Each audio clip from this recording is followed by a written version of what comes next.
Bonjour les gars et les filles. Bonjour. Bonjour. J'ai devant moi aujourd'hui les élèves du foyer 104. D'accord? Et je vais très bien. D'accord? Alors, module 10. On commence aujourd'hui un nouveau module. Essor urbain et commercial. Alors, qu'est-ce que ça veut dire essor? Alexandre, c'est trop facile pour toi. Qu'est-ce que ça veut dire essor? Adrien, c'est facile pour toi, mais tu vas le dire. C'est quand ça grandit. Oui. Oui, d'accord. Ça veut dire le mot croissance. D'accord? Croissance. Urbain, qu'est-ce que ça veut dire urbain, Brittany? Ça concerne Gérard, qu'est-ce que ça veut dire urbain? Les villes. Donc, que les villes s'agrandissent et il va y avoir aussi beaucoup de commerce. Oui. Plus fort? Ce sont 2 chapitres. D'accord? Ok. Dans ce module, nous allons observer quelque chose de très important, qui, d'après moi, les historiens ne mettent pas assez en évidence. D'accord? Que c'est la naissance de la civilisation occidentale, notre civilisation d'aujourd'hui. D'accord? Notre civilisation, ce n'est pas la continuité des Grecs ou des Romains qui ont chuté pitoyablement en Occident au moins. D'accord? Mais c'est pendant les siècles 11, 12 de notre ère, d'accord, quand il y a une grande relance de l'agriculture, de l'économie, des villes, une grande croissance économique, humaine, une grande aussi essor du savoir, c'est l'origine des universités. C'était aussi l'époque des cathédrales. D'accord? Donc, on va voir l'origine de notre civilisation. Aujourd'hui, encore trop de profs d'histoire, ou trop de gens, même intellectuels, ont une idée du Moyen-Âge comme une époque sombre, noire, rétrograde, obscurantiste. D'accord? N'y croyez pas. N'y croyez pas. Le Moyen-Âge, c'était une époque de grand développement, d'une grande affirmation de la personne et de la dignité humaine, d'accord, qui sont vraiment à l'origine de notre société, de notre civilisation. La bourgeoisie, l'autre concept central qu'on va voir l'essor d'une nouvelle classe sociale, et c'est la bourgeoisie qui va côtoyer l'autre classe sociale qui s'est formée pendant le Moyen-Âge, qui domine pendant le Moyen-Âge. Quelle est la classe sociale qui domine dans le Moyen-Âge? Gérard? Les pauvres. Non, les pauvres ne dominent pas. Raphaël, Moussa? Les nobles, la noblesse. D'accord? Donc, comme ligne du temps, tout d'abord, avant même d'entrer dans les mots clés, je voudrais que vous fassiez plus ou moins une ligne du temps comme celle-ci dans votre cahier. Est-ce que tu pourrais descendre la toile, on va mieux voir ça. D'accord? Ok. Le Moyen-Âge est une époque très longue, une époque qui a duré 1000 ans. D'accord? Que vous voyez ici, on a le début du Moyen-Âge à 476. Tout le monde sait qu'est-ce que c'est 476. À mon 3, vous allez le dire. 1, 2, 3. La chute de l'Empire romain d'Occident. Ça prend un complément du nom, d'Occident. D'accord? Et ici, cette ligne du temps marque la fin du Moyen-Âge avec l'année 1492, un autre événement aussi célèbre, même plus, que c'est... Alexandre, c'est bien trop facile pour toi. Alors, que c'est la chute, c'est l'arrivée de Christophe Colomb en Amérique, la prise de contact, les 2 mondes qui commencent à se joindre. Même si cette date finale, ça ne fait pas l'unanimité. Si l'origine, le début du Moyen-Âge, c'est 476, tout le monde est d'accord, il y a toujours quelques historiens qui nuancent, mais la fin du Moyen-Âge, c'est moins clair. Pour d'autres historiens, c'est 1455. On va voir si Alexandre sait quel est l'événement de 1455. Oh, si Alexandre ne le sait pas, personne ne le sait. Gérard, essaye. 1455. C'est ma date de naissance. Ah bon. On peut dire que je porte bien mon âge au moins. D'accord? Romanouche, j'essaye. Bravo Romanouche, c'est la chute de l'Empire byzantin, de l'Empire d'Orient, de Constantinople. Donc le Moyen-Âge, ça irait de la fin d'un empire à l'autre, de l'Occident jusqu'à la fin de l'Orient. Et d'après moi, ça a beaucoup de sens, d'accord? Parce que ça a beaucoup changé les choses. C'est vraiment la fin de toute une époque, ok? Et le passage entre le Moyen-Âge et l'époque moderne, qu'on étudiera l'année prochaine, c'est cette période qui n'a pas le statut comme les quatre époques, mais qui est très importante aussi, qu'on appelle la Renaissance, qui se chevauche entre la fin du Moyen-Âge et le début de l'époque moderne. Mais tout de suite, on va voir un grand classement, une grande division de cette période du Moyen-Âge. Un, c'est le haut Moyen-Âge, la partie la plus ancienne, et l'autre, c'est les bas. Il faut que pour tout le monde soit clair que cette distinction. Hein? Vous allez vous souvenir avec cette joke. Le Moyen-Âge est comme le bikini. Il y a le haut, il y a le bas. D'accord? Alors, vous allez au moins vous en souvenir. Le haut Moyen-Âge, c'est la première partie. Et comme ligne de démarcation, on va choisir l'année 1000. D'accord? Qu'est-ce qui s'est passé à l'année 1000? Rien de particulier. D'accord? Oui, là encore, que des légendes noires, que l'année 1000, les gens pensaient que le monde allait finir. Il n'y a aucun document qui atteste ceci. C'est une légende beaucoup plus tardive, légende du XVIIIe siècle. D'accord? Or que le haut Moyen-Âge est bien sûr une époque noire. D'accord? Ici, notre illustration, print de manuel, dit que c'est l'époque des migrations. Qui migre? Qui migre? Alexandre. Et qu'on appelle comment? Plus d'un mot. Les barbares. Les barbares. D'accord? Ce sont les barbares qui se déplacent, qui font des conquêtes, vont situer les royaumes romano-barbares. Ils essaient le plus possible de sauver les institutions, l'organisation de Rome, mais tout se dégrade. D'accord? Les historiens anglais l'appellent les Dark Age. Il y a aussi des jeux vidéo, j'imagine, non? Mais il me semble que quelqu'un m'en a parlé. Des Dark Age, l'époque noire. Parce que c'est une époque d'une grande désorganisation. L'empire chute et se dégrade, et même après, ça chute et se dégrade de plus en plus dans ces institutions. Et c'est ici que les peuples comme les Gaules, les Francs, les Vikings, les Vandales, les Visigoths s'imposent, d'accord, et dominent l'Europe. Mais il y a toujours cette nostalgie de l'Empire, au point que Charlemagne sera nommé à nouveau empereur. Il aura ce titre impérial, d'accord? Donc une époque qui était une nuit, d'accord, mais comme une nuit avec beaucoup d'étoiles, des petites lumières qui s'allument. Qu'est-ce que ce sont ces petites lumières, ces foyers de spiritualité, de culture qui sont toujours allumés? Adrien? Les nouveaux royaumes? Non. Raphaël? Les monastères. D'accord? Les monastères, vraiment, enracinent le christianisme. Les monastères, les moines, vraiment, font une œuvre de civilisation de ces peuples barbares. Après l'année 1000, c'est le bas Moyen-Âge, ce que nous avons appelé tantôt l'essor urbain et commercial, une époque de croissance. D'accord? Le premier aspect à voir après l'année 1000, une grande croissance économique, une richesse vient. Après des siècles de famine, de misère, que l'agriculture ne produisait pas assez de nourriture, ils arrivent des siècles d'abondance.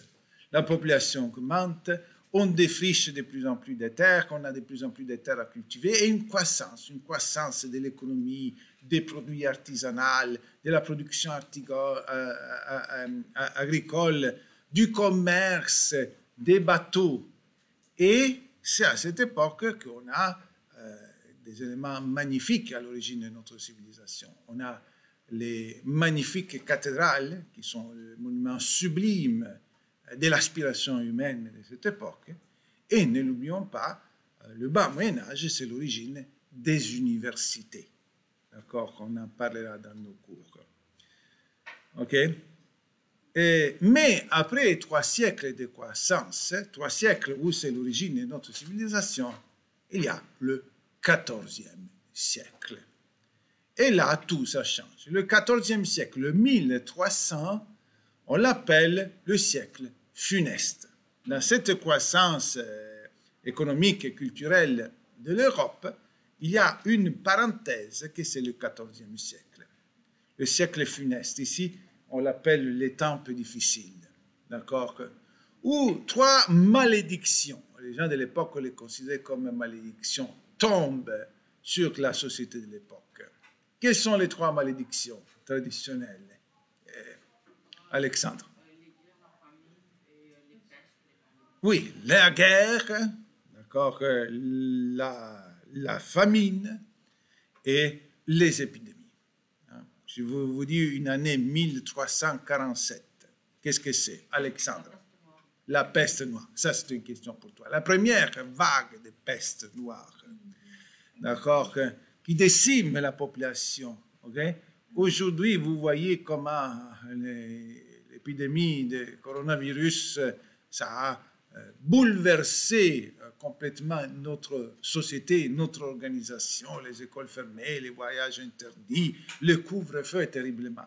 Et pourtant, la COVID, là, hier, je suis allé voir les statistiques dans notre province, au Québec, vous savez, jusqu'à date, quel pourcentage de mortalité elle a eu, quel pourcentage de la population est décédée à cause de la COVID? Oui. 5%. Non, c'est 0,13%. Ça veut dire que à chaque 10 000 personnes, sur 10 000 personnes, ça a causé jusqu'à aujourd'hui 13 morts. D'accord? Sur 10 000, 0,13%. Je suis allé les calculer hier. Je suis allé vraiment prendre toutes les données, je fait le calcul. Une épidémie de peste, moyennement, d'accord? Vous savez quelle mortalité? Je ne parle pas de la létalité. Létalité, ce sont ceux qui meurent, qui ont eu la maladie. Mais de la population. La peste, elle avait quel pourcentage, Adrien? Un tiers de l'Europe. On va dire un 30%. Moyennement, un 30%. Mais pas un 30% de ceux qui tombaient malades, un 30% de la population.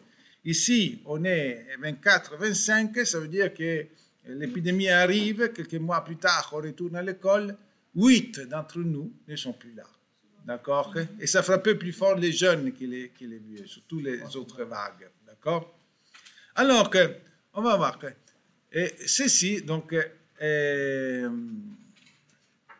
alors que regardez bien cette carte, il faudra que vous la reproduisiez dans votre cahier. Je veux que ça soit clair, ce qui c'est le haut Moyen-Âge, ce qui c'est le bas Moyen-Âge, et ce qui est le siècle funeste, le XIVe siècle. Amélie. Donc, le XIVe siècle, c'est environ de 1300 à 1500? Non, le XIVe siècle, c'est de 1301 à 1400. Ça, c'est le XIVe siècle, disons, selon la chronologie. D'accord? Puis en histoire, les dates ne sont pas aussi précises, mais on se réfère bien à ce siècle-là.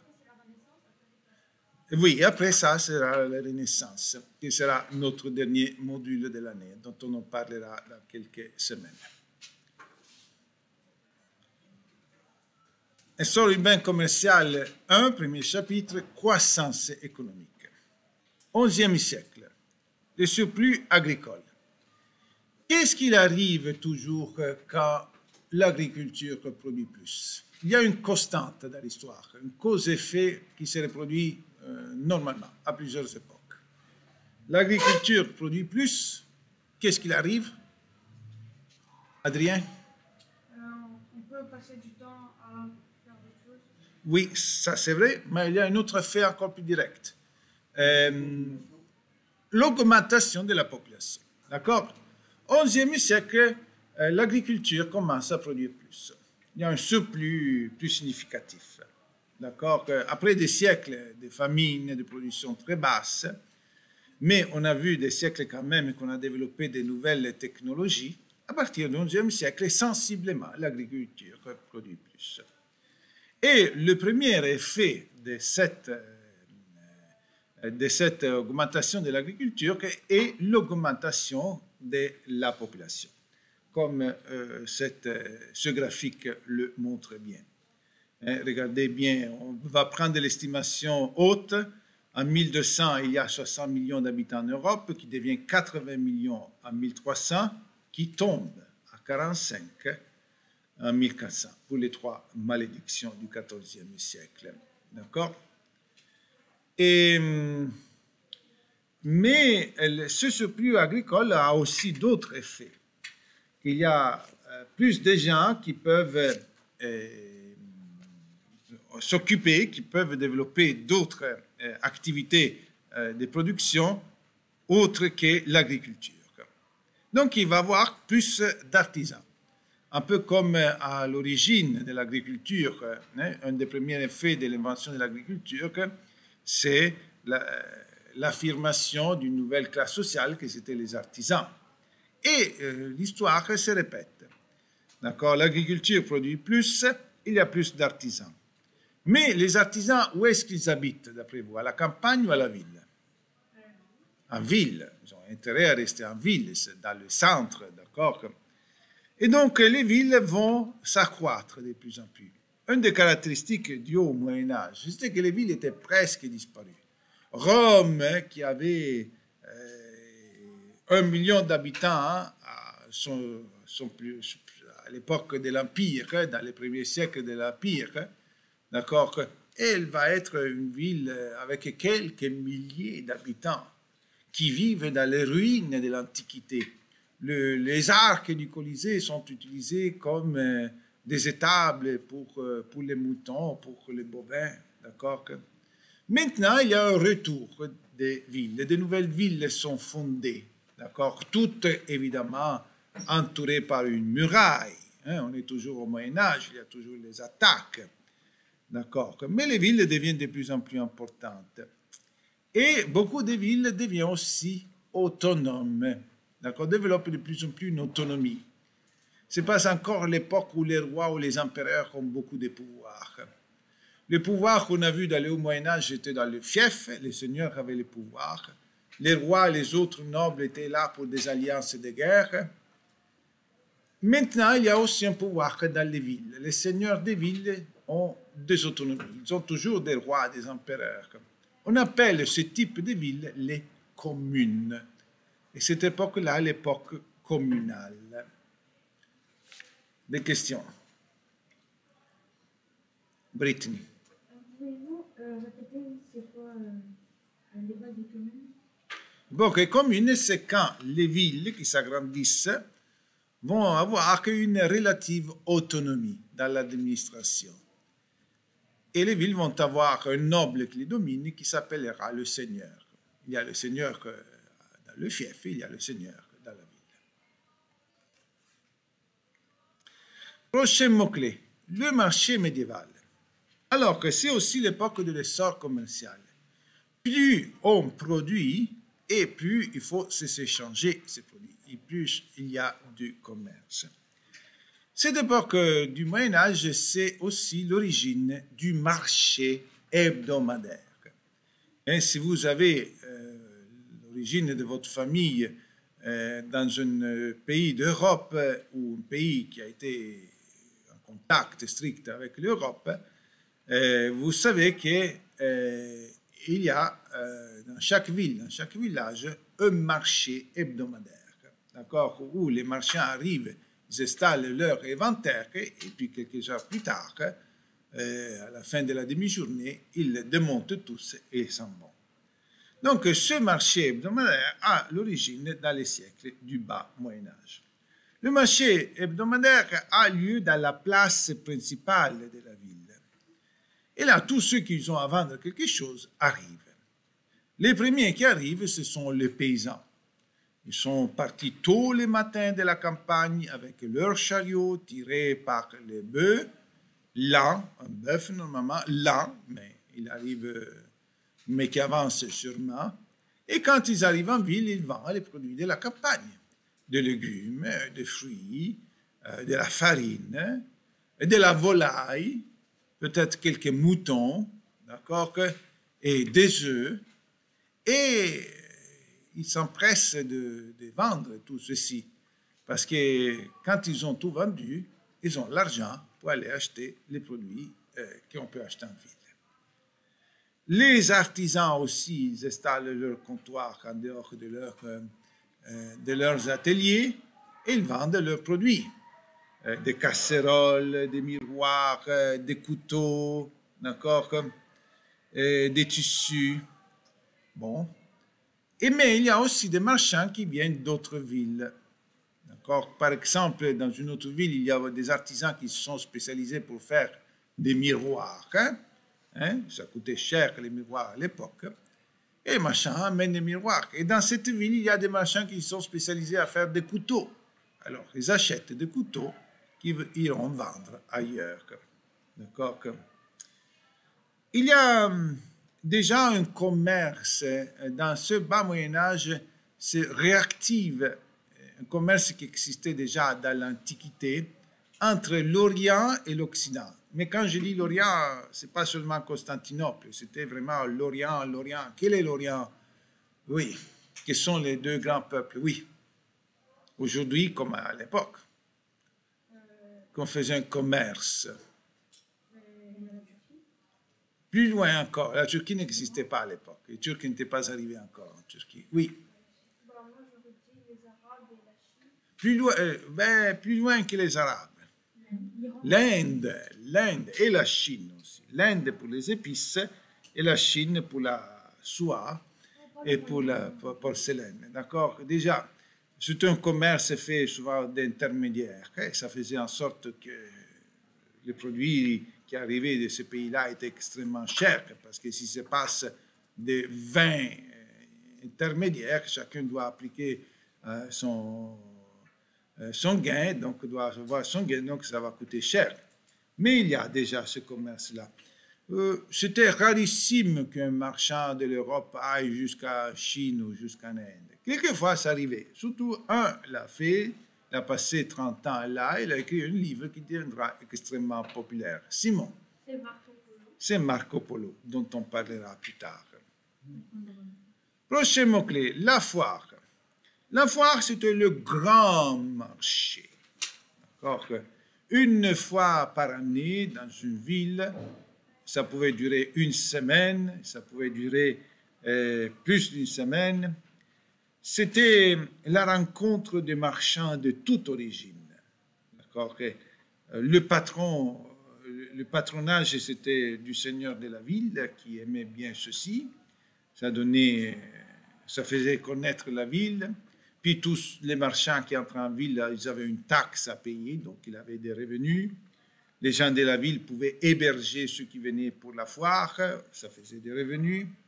C'était un moment de grande animosité, une grande foule, d'accord, des gens venus un peu de partout, des vendeurs, des acheteurs. Ce n'était pas vraiment pour les pauvres, c'était pour les riches, pour les nobles, ou pour des banquiers, ou pour les abbés et les abbesses. Le paradoxe du Moyen-Âge, vous savez, les moines font vœu de pauvreté, ils n'ont pas le droit de posséder des terres ou des maisons, mais le monastère, oui, en tant qu'entité, oui, il peut posséder. Et certains monastères sont extrêmement riches. Alors les abbés vont acheter les dames nobles, les chevaliers, d'accord? Et pour rendre plus intéressant, il y a plein de spectacles, plein d'amusements, d'accord? Comme par exemple des jongleurs, d'accord? Des musiciens. C'est pas comme aujourd'hui que vous sortez votre téléphone, vous mettez vos écouteurs et vous écoutez toute la musique que vous voulez, d'accord?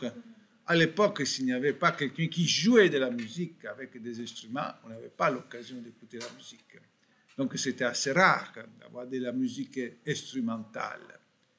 Et puis, il y avait des ménestrels. Et ici, regardez les filles qui font une farandole, des filles riches, habillées. C'est Lorenzetti, un tableau, une fresque très important de Sienne, la ville de Sienne. Et si vous allez étudier l'histoire de l'art, vous étudierez ce tableau, Lorenzetti, les filles qui font la farandole. Et des ménestrels. Des ménestrels, des gens qui amusent les gens. Comme ici, il y a quelqu'un qui fait un spectacle humoristique d'un pèlerin de Saint-Jacques-et-Compostelle. Voyez-vous qu'il a la coquille sur son chapeau. En arrière, il y a les chevaliers, c'est peut-être qui, Don Quichotte, ça je pense. Et il y a les spectacles des troubadours. Vous savez, c'est quoi les troubadours? Les troubadours que vous allez étudier probablement en littérature, que ce sont les plus anciens textes composés dans les langues vernaculaires. D'accord, la chanson des Roland, la chanson des gestes.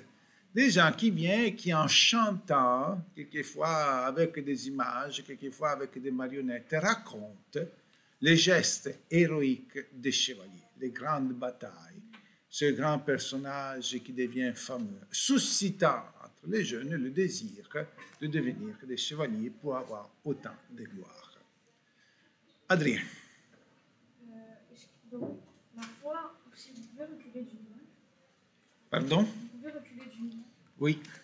Celle-là, farandole, c'est quoi? La farandole, ce que les enfants font souvent, qui ont fait tout un rond, et on tourne tout un rond avec une comptine. Okay. D'accord? Et c'est quoi vous avez dit au début, grande animosité? Parce qu'il y a plein de gens qui vendent, achètent, les vendeurs qui crient, les ménestrels, les musiciens, les jongleurs. Hein? Ça dure combien de temps? Une semaine, normalement. Nathalie. Pour le marché hebdomadaire, c'est où dans la ville? Oui, dans la place centrale de la ville ou dans les rues principales. C'est une tradition qui continue toujours. Hein?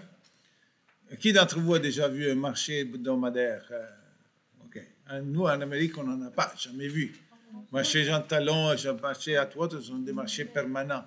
Oui. Moi, j'étais en vacances cet été et où? à Saint-Agathe. Ben, je suis allée à Saint-Agathe, sauf que là, j'étais allée à Saint-Adèle. Et à Saint-Adèle, ils ont un marché. Ils ont un marché hebdomadaire. Ah, je ne savais pas. Bon, alors, on avance. Prochain mot-clé, le réseau commercial. Tantôt vos questions. Réseau commercial. Alors, tout ceci développe un grand déplacement des gens et des marchandises. Et donc, il y a des réseaux commerciaux. Comme toujours dans les siècles du passé, ce réseau, ce transport, ça s'est fait sur bateau, beaucoup plus que de l'intérieur. Il y a aussi quelques voies de communication intérieures, mais c'est surtout par bateau. Si on compare avec le grand réseau de commerce des Romains, on voit qu'il y a encore la Méditerranée. Les villes de la Méditerranée qui sont sur la mer vont profiter de tous ces échanges. C'est aussi l'époque que l'Italie a un grand essor, non? Parce que c'est une péninsule au milieu de la mer. Mais le commerce, c'est entre le nord de la Méditerranée, avec Constantinople, mais la Méditerranée n'est plus le centre du monde, comme c'était pour les Romains. Maintenant, la Méditerranée est devenue plutôt une ligne de séparation, d'accord, parce que le nord est chrétien et le sud est musulman. Mais il y a beaucoup de commerce avec Constantinople, et c'est de là qu'arrivent toutes les marchandises de l'Inde, de la Chine, de cet Orient mystérieux et intrigant que c'était pour les Européens à l'époque, l'Antioche. Saint-Jean d'Acre, vous le voyez ici, c'était l'époque du royaume chrétien de Jérusalem. Et même quand ils ont perdu Jérusalem, les croisés ont pu garder longtemps encore Saint-Jean d'Acre comme port commercial. C'était le dernier bastion du royaume chrétien de Jérusalem. Et malgré que c'est un autre monde, une autre civilisation au sud de la civilisation musulmane, il y avait quand même du commerce. Non? On avait dit que des objets, des artisans arabes en Europe étaient réputés pour une finesse particulière, des objets pour décorer la maison. Donc, Alexandrie d'Égypte, c'est aussi un grand port. Mais il y a aussi un réseau atlantique, comme cette carte nous montre. D'accord? Des villes comme Lisbonne, La Rochelle, et surtout la mer du Nord, la Belgique, la Hollande, le Danemark, les villes du nord de l'Allemagne actuelle, ça devient des villes marchandes, très développées, un réseau commercial.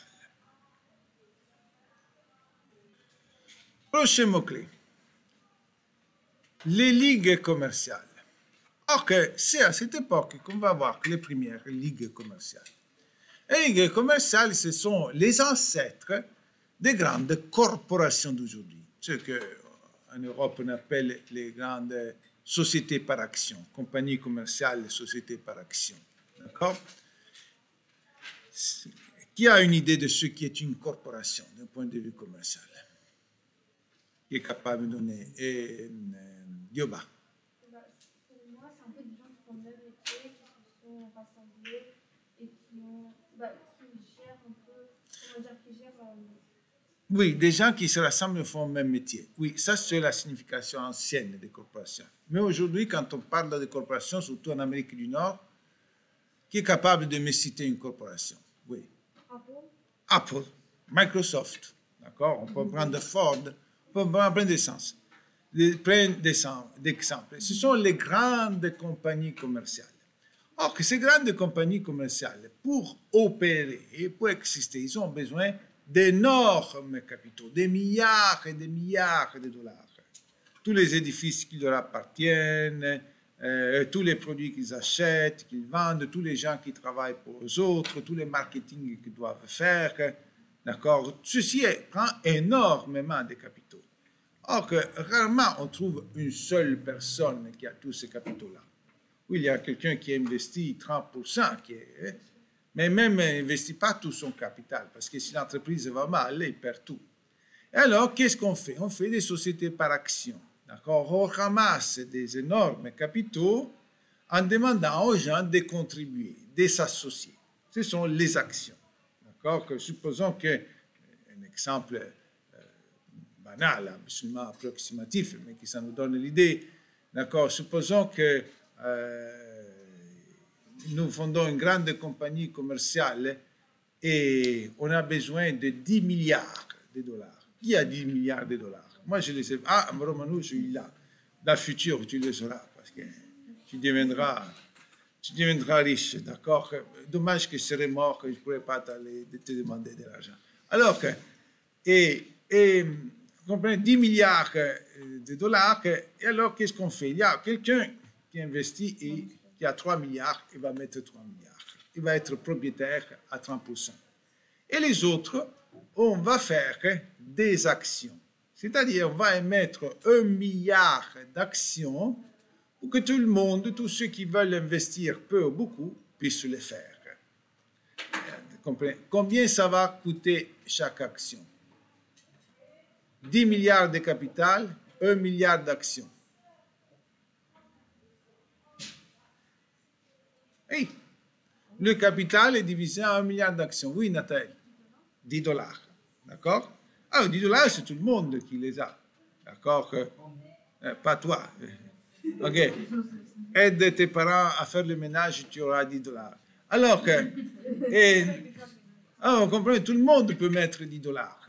OK? Alors, il y a des gens qui investissent. Et les 7 milliards qui manquent pour arriver à 10, ce sont tous des petits actionnaires qui investissent 100 dollars, qui investissent 1000, qui investissent 1 million. Tous propriétaires en proportion du nombre des actions qu'ils ont. Ceci est une corporation commerciale. Or, aujourd'hui, les corporations sont bien présentes dans notre vie économique, dans la vie de tous les jours. Nous connaissons très bien leur logo, d'accord, font beaucoup de publicité, beaucoup de produits. Or, l'origine de ces corporations, c'est dans le bas Moyen-Âge, les ligues commerciales. Pourquoi les ligues commerciales, surtout dans le nord de l'Europe? Okay? Parce que ces marchands-là avaient besoin des bateaux. Bateaux comme celui-ci, le Code. Bateau désormais qui n'a plus de rameurs, que tout est par les voiles, qui peut transporter une grande quantité de marchandises. Mais ces bateaux-là coûtent cher. C'est difficile de trouver quelqu'un qui a autant d'argent à investir pour faire construire un de ces bateaux. Pourtant, on en a besoin parce qu'on a de plus en plus de marchandises à transporter. Et alors, qu'est-ce qu'ils font, les riches marchands? Ils se mettent ensemble. Ils font une ligue. D'accord? Ils se cotisent. Qui investit plus, qui investit moins. Et ils vont créer cette compagnie qu'on appelle la Ligue, qui fera les bateaux qui assurera le transport et que tous les revenus qu'il a, il va les distribuer aux associés en proportion du capital qu'ils ont investi. D'accord? Donc, la plus fameuse de ces ligues commerciales, c'était la Ligue hanséatique. Cette ligue de la mer du Nord qui nous témoigne de l'essor économique du Nord de l'Europe. Question, Adrien. Donc, en gros, à l'époque aussi, c'était un peu comme la bourse, la même bourse. Il n'y avait pas vraiment une bourse pour acheter ou vendre les actions. C'était vraiment l'idée de se mettre ensemble pour amasser des grands capitaux. Même si dans l'Antiquité, peut-être il y avait certaines bourses, oui, à la Renaissance. Donc la ligue commerciale de nos jours, c'est le système bourse acheter actions. Oui, aujourd'hui, oui. La ligue commerciale, c'était se mettre ensemble. Pour ramasser des grands capitaux, pour faire toutes sortes d'activités, mais en particulier pour construire les bateaux. Amélie. Donc, j'ai compris ce que les actions, genre, donner de l'argent. Mais les capitales, c'est quoi? Vous avez parlé de capital? Alors, supposons que nous voulons commencer une nouvelle entreprise. D'accord? Une entreprise qui fait quoi? Des souliers. Tout le monde a des souliers, donc nous, on va construire des souliers. Pour réaliser notre entreprise, nous avons besoin d'argent. Tout l'argent dont nous avons besoin pour les édifices, les usines, pour embaucher le personnel, pour acheter le matériel, etc., pour avoir toutes les licences, ceci est le capital.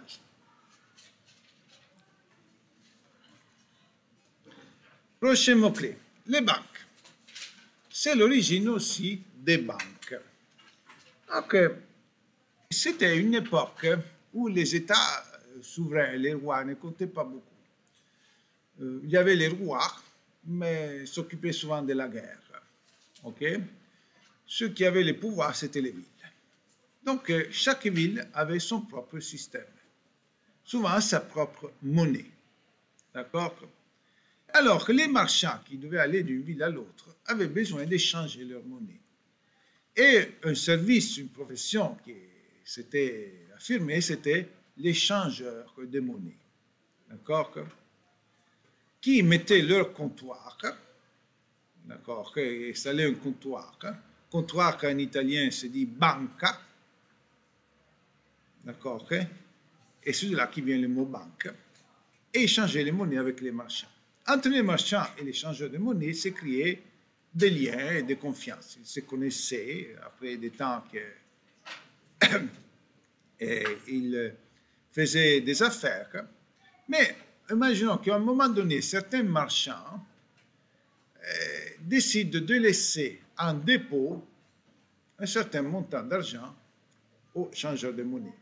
Il a un coffre, il le connaît bien, et alors que voilà, il lui donne son sac, petit sac, avec toutes les pièces d'or, d'argent qu'il a dedans. Il va dire, s'il te plaît, garde-le dans ton coffre, parce que moi, je voyage beaucoup, et je pourrais subir des attaques, des vols, pour être dérobé. Garde-le ici, de toute façon, je reviens dans un mois. D'accord? Bon. Donc, qu'est-ce qu'il reçoit en échange quand le marchand, quand il dépose l'argent? Oui. Une partie de l'argent. Non. Il donne l'argent et il lui dit, dans un mois, je reviens, tu me donneras. Alors, c'est bel et bien avoir une confiance, avoir une grande confiance entre nous. Mais, pour être sûr qu'il me le redonne, qu'est-ce qu'il va me donner? Qu'est-ce que je vais exiger? Oui. Je voulais dire qu'il avait le droit de garder le coffre fermé. Romanouche. Un Un papier. Un reçu. Un reçu. Je te donne 1000 florins. Ah, je vais te faire un reçu. Je reçois de Adrien 1000 florins, la date, mon sceau, et il part avec. D'accord? Un mois plus tard, quand il revient, il doit payer un artisan qui lui a produit des couteaux. Combien il doit payer dans la même ville où il a déposé l'argent? Il doit payer 1000 florins. Et alors, qu'est-ce qu'il fait? Au lieu de passer me voir, réclamer l'argent, il prend le papier et il écrit Monsieur Collioli, s'il te plaît, paye 5000 florins à Romanouge, à qui je dois cet argent. D'accord?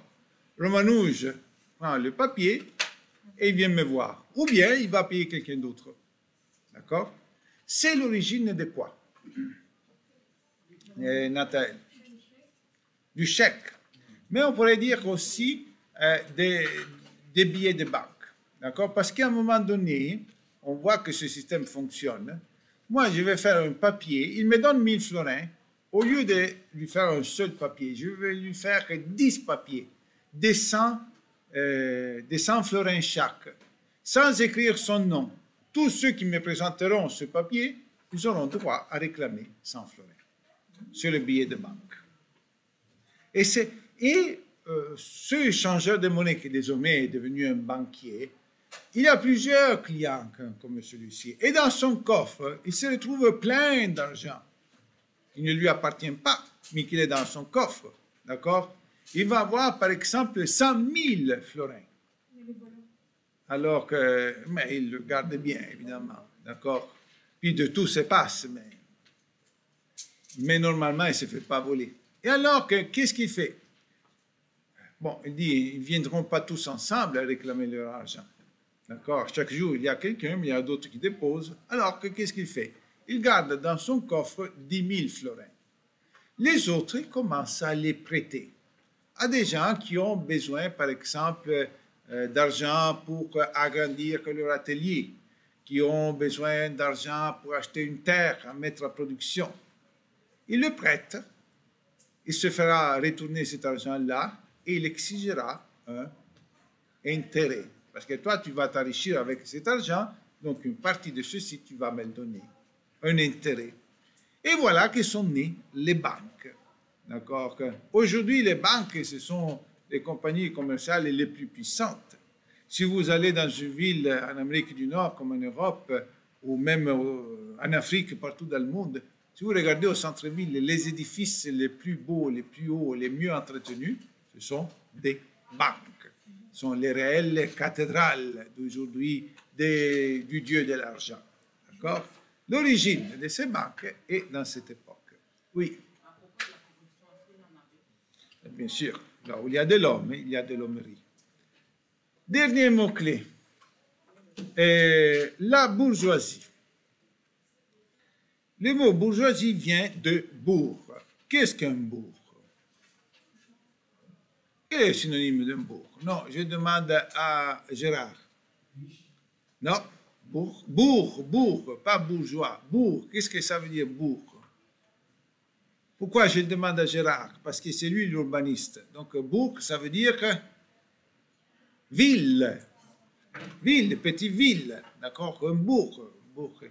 Donc les bourgeois, l'origine du mot bourgeois, ça vient parce que ce sont les habitants de la ville.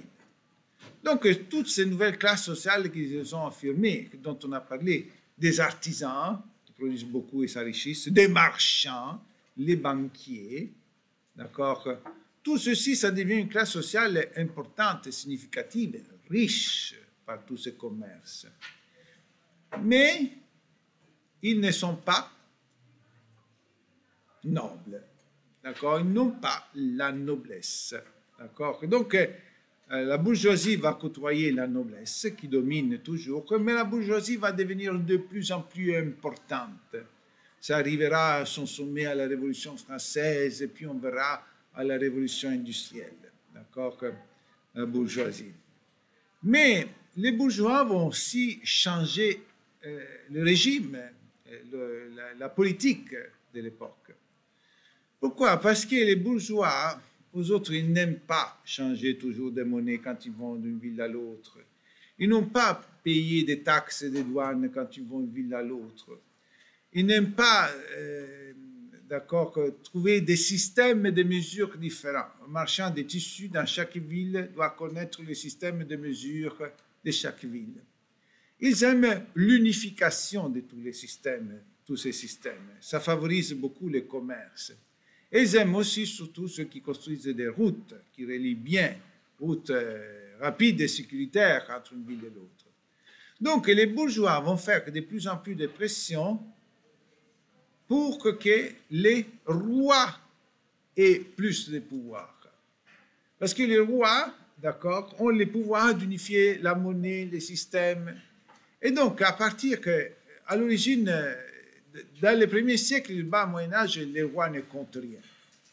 Ils sont les chefs de guerre, mais n'ont pas un pouvoir direct sur les villes ou sur la campagne.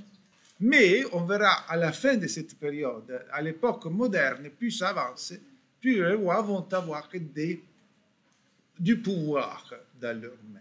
D'accord? Vont avoir de plus en plus. On verra à l'époque moderne où les rois ont un pouvoir absolu dans leurs mains. C'est tout pour aujourd'hui.